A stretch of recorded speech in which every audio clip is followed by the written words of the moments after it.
Tomorrow is the last day of early voting, and the numbers in Western New York are trending high. Good evening. I'm Claudine Ewing. Over the past 8 days, the Erie County Board of Elections reports that over 61,000 voters have already cast their ballots ahead of Election Day, with more than 7,000 of those voters turning out today. Polls open back up tomorrow from 9 to 5, and some big names in the ballot will be making their final appeal to voters. Governor Kathy Hochul will be hitting the campaign trail with President Joe Biden, according to the White House. They are scheduled to make an appearance in Yonkers out in Westchester County.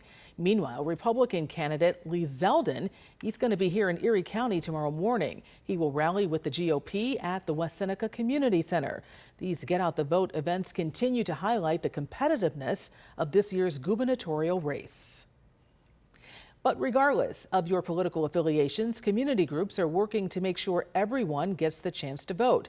2 on Your Side's Rob Hackford has more on the political party held today. That was a party in East Buffalo.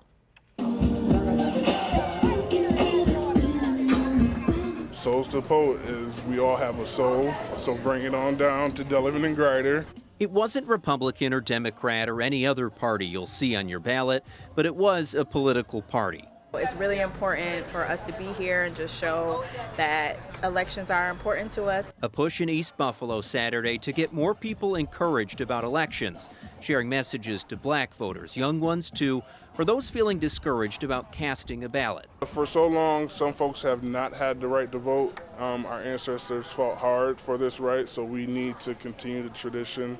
When it comes to local elections, there is low voter turnout for young people. Eric Hurd Jr. defying that statistic and hoping others do too. Well, I just turned 18 in January, so I think that voting is an important right that we should exercise. If people don't vote, we won't see a change that we want to see.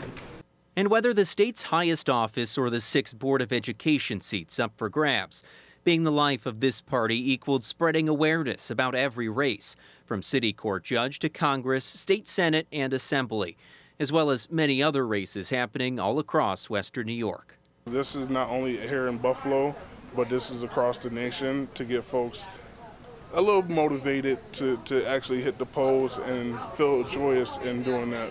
Will you allow your voice to be heard? A plea to all this election season, and a reminder after Election Day comes and goes. My vote just doesn't stop on Election Day. My vote continues 365, 24/7.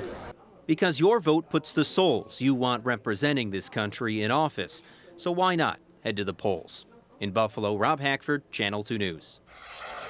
Rob, thank you. And be sure to check out our WGRZ voter guide for everything you need to know ahead of Election Day. Just scan the QR code on the bottom of your screen. On election night, we will have your results with live reports from campaign headquarters. Plus, our most experienced journalists and analysts will be here on Channel 2 and on WGRZ Plus starting at 9 p.m.